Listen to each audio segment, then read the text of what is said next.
Bab 4065, memasuki kota pasir. Artinya, setiap kelompok iblis monster dihitung 100 sebagai satu kelompok. Jika aku ingin menyelesaikan mereka dalam satu hari, maka aku harus membunuh puluhan ribu iblis monster. Dan ini adalah metode dengan perhitungan paling sedikit, kata Erikin sambil berpikir. Benar, jadi tidak mungkin melakukannya sama sekali. Kedua orang tua itu berkata sambil menggelengkan kepalanya. Maafkan aku teman seiman Cheng. Kami mengabaikan waktu sebelumnya dan malah memberi harapan palsu padamu. Ketika Erikin meminta solusi sebelumnya, mereka berdua tidak peduli dengan hari mereka pergi. Tetapi sekarang setelah mereka memperhitungkannya, itu adalah tugas yang mustahil sama sekali. Dalam waktu satu hari, aku rasa itu seharusnya bisa. Namun, setelah mendengar kata-kata cuek Erikin, kedua orang tua itu langsung melebarkan mata mereka. Iblis monster yang menakutkan seperti puluhan ribu kalajengking pasir dapat ditangani dalam satu hari, dan tidak disangka, Erikin mengatakan bahwa tidak ada masalah. Teman seiman, kamu juga hanya memiliki kultivase 1 penurunan. Bahkan, jika ditambah dengan 2 siluman beruang, ini juga tidak mungkin, bukan? Lagi pula, ini bukan 1 lawan 1. Bahkan jika kalian kuat, tetapi ratusan dari mereka berkerumun, situasi pertempurannya sangat berbeda. Orang yang tidak tahu mungkin akan Erikin sedang membual. Atau dia meremehkan kekuatan iblis monster. Apakah itu adalah kota pasir yang memiliki cahaya terang di sana? Benar, kota kecil itu adalah kota pasir. Beberapa orang berkata dan lambat laun sampai di tepi kota pasir. Meski sudah larut malam, namun ada banyak pendukung di luar kota pasir. Belum lagi lampu terang setidaknya bisa terlihat jelas. Dan seperti yang dikatakan kedua orang tua, semakin dekat ke kota pasir, semakin sedikit iblis monster. Di awal perjalanan, semua orang harus mengeluarkan aura untuk menakut-nakuti iblis monster itu. Baru-baru ini, sudah tidak ada nafas iblis monster. Ketika berjalan ke depan pintu, mereka berdua tahu bahwa setelah memasuki kota, Erikin pasti akan berpisah dengan mereka. Jadi kedua orang tua itu juga berhenti. Teman seiman Cheng, jika kamu tidak merasa basis kultivasi kami buruk, kami bersedia berkontribusi sedikit saat kamu mengumpulkan pil iblis. Orang tua kedua melihat bahwa Erikin hendak mencobanya, dan setelah saling memandang, mereka juga berinisiatif untuk menawarkan diri mereka. Sekte Insan tidak hanya menekankan mengumpulkan kebajikan dan melakukan perbuatan baik, tetapi juga memperhatikan untuk membalas kebaikan. Baik, jika aku berencana pergi keluar kota besok untuk membunuh siluman, aku pasti akan meminta bantuan kedua teman seiman. Erikin juga tersenyum. Dia juga sangat menyetujui konsep Sekte Insan. Jika dia bisa membawa kedua tetua untuk mendapatkan beberapa manfaat, dia juga akan merasa sangat senang. Setelah saling bertukar slip giok, kedua orang tua memasuki kota terlebih dahulu. Tapi setelah meninggalkan Erikin, Genowang mau tidak mau berbisik. Kakak seperguruan, apakah Tuan Cheng ini adalah teman seiman King yang kamu katakan itu? Meskipun Erikin tidak mengungkapkan identitasnya, tapi kedua orang tua itu tidak bodoh. Oh, Erikin tiba-tiba menghilang di atas kereta dorong. Kemudian, seorang pemuda dengan tinggi dan tubuh mirip dengan Erikin tiba-tiba berjalan bersama dengan 2 siluman beruang dan menyelamatkan mereka tanpa alasan. Intinya adalah, teman seiman ini mengatakan bahwa dia baru datang ke sini, tapi dia tahu Thomas Lin berada di kota pasir. Inilah yang mereka berdua sebutkan ketika mereka menahan Erikin sebelumnya. Tentu saja, mereka berdua akan menebak apakah teman seiman Cheng ini sebenarnya adalah Erikin atau bukan. Aku rasa 80% benar. kita benar-benar mendapatkan karma baik dari perbuatan baik kita. Jika tidak membantu teman seiman Kin itu, kita sudah mati sekarang.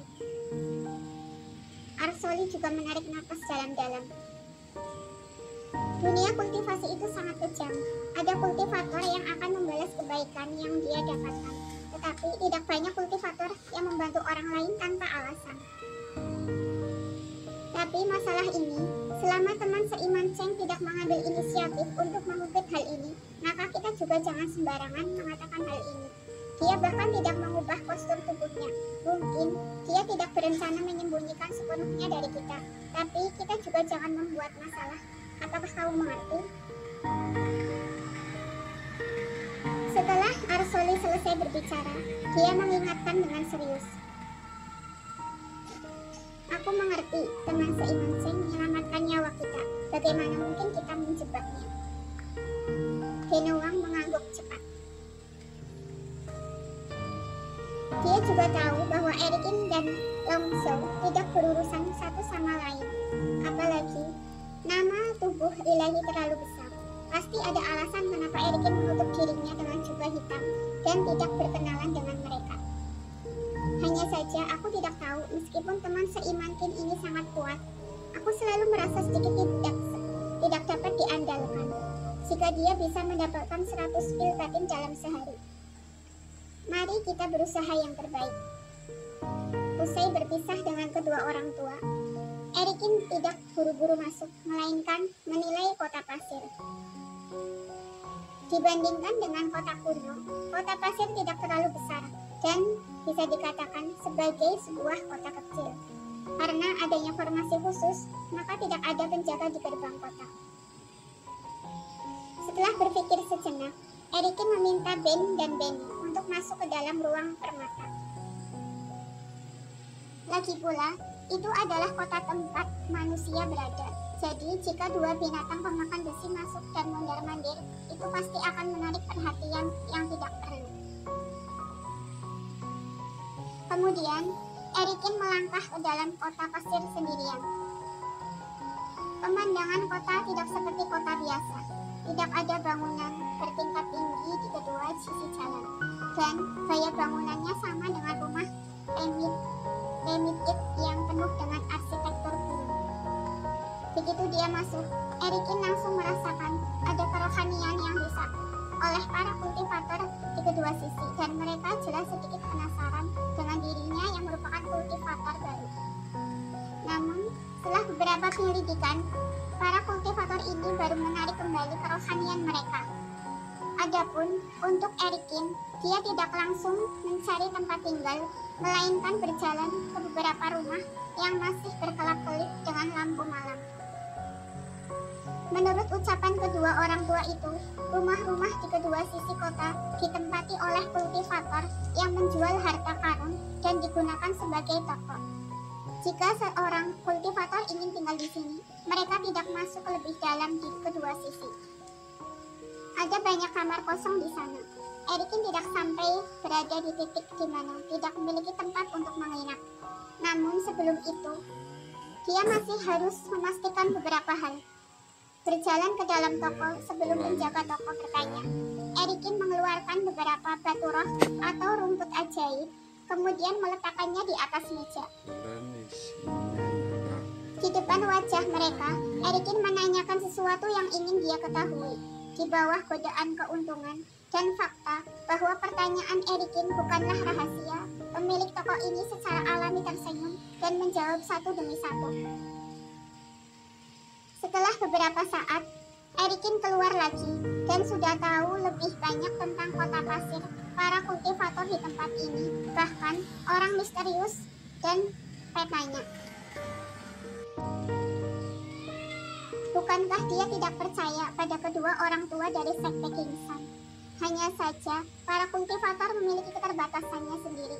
Kabar dari kedua orang tua ini pasti tidak sejelas kabar dari pemilik toko yang setiap hari menjual barang serta berhubungan dengan banyak kultivator. Mengumpulkan pil batin iblis monster, sepertinya aku benar-benar harus mencobanya besok pagi. Meninggalkan jalan utama ini, dia menemukan rumah lumpur tanah secara acak di belakang. belakang. Erikin duduk di dalamnya, berpikir diam-diam. Sekarang terdapat berbagai patung kekuatan suci di luar. Kompetisi berjalan dengan lancar, dan berbagai pejuang kebanggaan bergegas ke tempat pusaka. Di sisi kota pasir, semua kultivator terjebak di tempat yang terpencil ini. Hampir semua orang menggila. Jadi, demi mendapatkan kualifikasi untuk pergi, tidak disangka satu pil batin iblis monster sejumlah jutaan batu roh sekarang. Jika membeli 100 pil, bahkan jika Erikin mengosongkan batu rohnya, dia juga tidak akan bisa mengumpulkan semuanya. Dan sulit untuk mengatakan apakah ada begitu banyak pil batin di pasaran atau tidak. Jadi, dia mengurungkan niat untuk merogoh kocek demi mendapatkan pil batin yang cukup. Dirinya harus melakukannya sendiri.